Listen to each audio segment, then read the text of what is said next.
Thank you, gentlemen, for being here. Mr. Secretary, in your written testimony, you state that, and I quote, "The department continues to prioritize investments in our activities and infrastructure to reinforce security and stability in the Indo-Pacific region." So I'm all about prioritization, but it's hard to square that when the department has done so and properly prioritized deterrence in the Indo-Pacific, when we're told that there's at least $11 billion in unfunded requirements for the Indo-PACOM.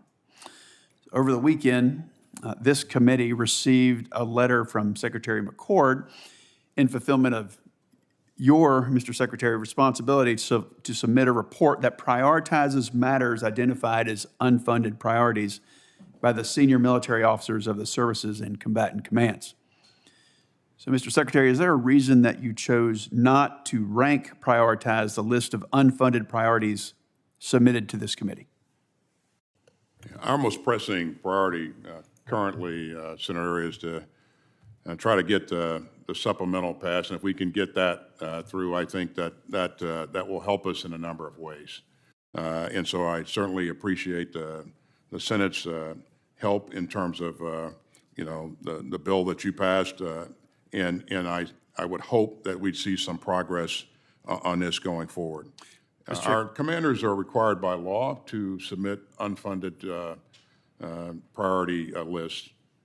We encourage and require commanders and service chiefs and secretaries to invest in their base budget what's needed to make sure that we can maintain a credible fighting force. And this year we chose to invest in readiness and also in taking care of our people, and that caused us to make sure that I have to make some choices about modernization for the longer term. But those are choices that I think with a higher top line in the future we can certainly recover from. Thank you, Mr. Secretary. I want to cut in. You mentioned that it is required by law. That's actually Section 222A of Title 10. And I would just like to point out that it requires rank prioritization, and that was not ranked with priority. And the letter that this committee received further states that he, meaning you, Mr. Secretary, has determined it is not necessary to fund these programs in fiscal year 2025 to execute the defense strategy at an acceptable level of risk. So my question to you, Mr. Secretary, is what is an acceptable level of risk to you as described in this letter? Well, as you may have heard me say earlier, Senator, we go through great pains to link our budget requests directly to our strategy. And so we're confident that we can execute the strategy with the things that we've asked for, even though we've had to make some tough choices because of a top line that's been mandated. So I think we have every ability to execute the strategy. Certainly in the out years, we're going to need an increase in top line, and we certainly would appreciate Congress's support in that endeavor. So. Thank you, Mr. Secretary. General Brown, again, thank you for being here. Would you agree that ships, aircraft, munitions form the basis of military capacity, capability? Well, Senator, thanks for the question. I think there's two parts to that. Yes, that capability is important, but it's just as important to have our service members. Thank you for every one of those is. Thank you for including them. I appreciate that. So here's what's concerning me about that first part: ships, aircraft, munitions. Of course, in addition to our all-important service members. I'm a little bit confused because the budget request simultaneously divests ships and aircraft while making smaller than expected buys of newer platforms. And another concern is that it leaves slack in the production lines of critical munitions. So if I had to take our best aviator, and perhaps, General, you're one of those, and we had to put them up against our adversaries' best aviators, I would take our guys, our men and women, 10 out of 10 times.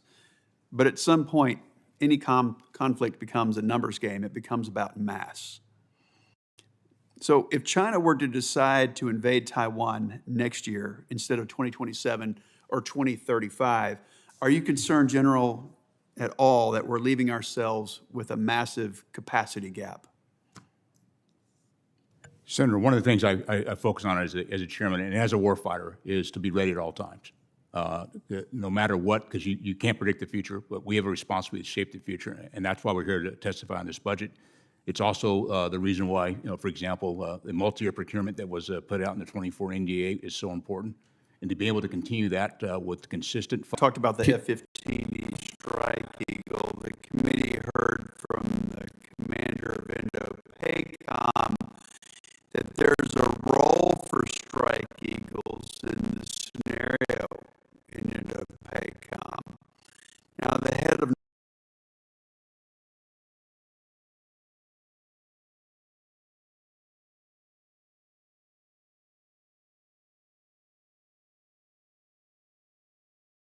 in many ways that the F-15E Strike Eagle is unmatched air-to-ground, and in many ways it's unmatched air-to-air. It's a phenomenal. It has a phenomenal radar that can pick out low, slow-moving, and also low radar cross sections such as drones or other threats like cruise missiles. Do you agree with their assessments, General? The F-15E Strike Eagle is a very capable platform. I would agree. Well, Mr. Chairman, thank you. I keep highlighting these issues, Mr. Chairman, because the Air Force plans to divest 26 of these Strike Eagles at the same time buying less than expected F-15EXs and F-35s. Meanwhile, China is rapidly expanding their Air Force. So I'm seriously concerned about the growing fighter gap. Thank you for the additional time, and thank you, gentlemen, for being here. Thank you, Senator Budd. Senator Kelly, and we're in a vote, so if you could adhere to the 5 minutes, it would be much appreciated. I will. Senator Budd.